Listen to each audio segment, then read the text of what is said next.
নমস্কাৰ বন্ধু-বান্ধৱীসকল, মোৰ আন এটি ভিডিঅ'লৈ আপোনালোক সাদৰে স্বাগতম জনালোঁ।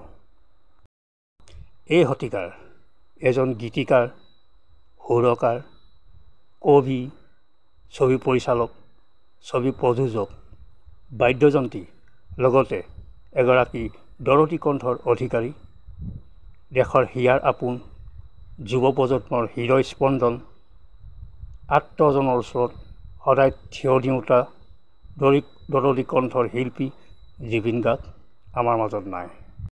2025 বৰ্ষৰ 19 ছেপ্টেম্বৰ তাৰিখে ছিংগাপুৰৰ এক অনুষ্ঠানত সংগীত পৰিৱেশন কৰিবলৈ গৈ সাগৰৰ মাজত প্ৰাণত্যাগ কৰে। বন্ধু-বান্ধৱীসকল, ক'বলৈ ভাষা নাই, অন্তৰে কান্দি উঠিছে, কিদৰে ভাৱ ব্যক্ত কৰোঁ। 1972 চনত জন্মগ্ৰহণ কৰা এইজন মহান শিল্পী মাত্ৰ 52 বছৰ বয়সতে অকালতে দেহাৱসান ঘটে।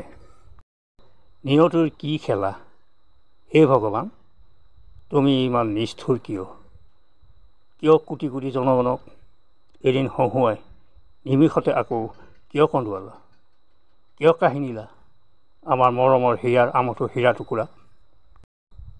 মৃত্যু শব্দটো চিৰসত্য আৰু অতি নিষ্ঠুৰ। আমি আটাইয়ে জানো, সংসাৰলৈ এদিন আহিলে এদিন যাবই লাগিব। কিন্তু ইমান সোনকালে কিয়? আমাৰ প্ৰজন্মক যে আৰু বহু দিবলৈ থাকি গ'ল। উঠি অহা যুৱচামক এতিয়া বাৰু কোনে ৰাস্তা দেখুৱাব? জুবিন মানেই আমাৰ জাতি, জুবিন মানেই আমাৰ সপোন, জুবিন মানেই আমাৰ প্ৰাণ। হে প্ৰভু, হে ঈশ্বৰ, হে ভগৱান, হে আল্লাহ, হে যীশু, আমাৰ হিয়াৰ আমঠু য'তেই থাকক তেখেতৰ আত্মা সদগতি কামনা কৰিলোঁ।